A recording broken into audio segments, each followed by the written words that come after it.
აი სამოქალაქო განათლება არის პირველი ჯგუფი და მოდი პირველმა ჯგუფმა სამოქალაქოების ჯგუფმა გააკეთოს თავისი პროექტის პრეზენტაცია, ჩვენ მომისმენთ და შემდეგ აგერ ჟიურის წევრები, მუნიციპალიტეტის წარმომადგენლები ამას შეაფასებენ და გვერდია თავიანთ მოსაზრებას მოეწონათ ეს პროექტი არ მოეწონათ თუ მოეწონათ რა მოეწონათ შესაბამისად რაღაც შეფასება გავაკეთოთ ამ პროექტებზე. დიდი მადლობა კიდევ ერთხელ. რამის დამატება ხვალ კიდევ ფასილიტატორებმა? არა, უბრალოდ გამოაცხადე ვინმე შემდეგ იქნება. კი ბატონო, ახლა იქნება სამოქალაქო განათლების ჯგუფი და ამის შემდეგ მოხალისეება იქნება შემდეგი მონაწილე და შემდეგი პრეზენტატორი. გადავთ.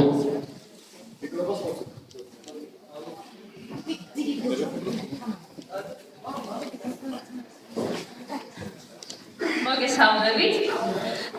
მე ვარ თემურ ბოგუშავას სახელობის აფხაზეთის ნომერ 7 საჯარო სკოლის მე-11 კლასის მოსწავლე ნეინელა ბურცკაია, ეს კი ჩემი კოლეგაა. მე გახლავართ მე-3 საჯარო სკოლის მე-9 კლასის მოსწავლე მარიდა ბოლთაძე. გონი სენაკის, ხო? სენაკის. ჩვენ ძალიან გვიხარით, რომ ამ პროექტში ვიღებთ მონაწილეობას. ეხლა კი გადავიდეთ უშუალოდ პროექტზე. ჩვენი პროექტის სახელწოდებაა ჩვენ ერთნი ვართ. ეს პროექტი მიზნად ისახავს შეზღუდული შესაძლებლობების მქონე პირების ადაპტაციას, ინტეგრაციას გარემოსთან.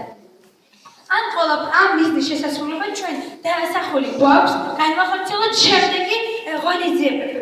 ეს არის სკოლისთვის პანდუსების უზრუნველყოფა.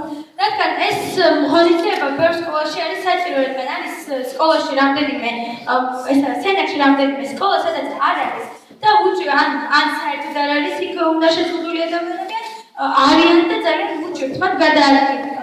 ამ პროექტის ამ ღონისძიების შემდეგი ღონისძიება გამოფენის მოწყობა.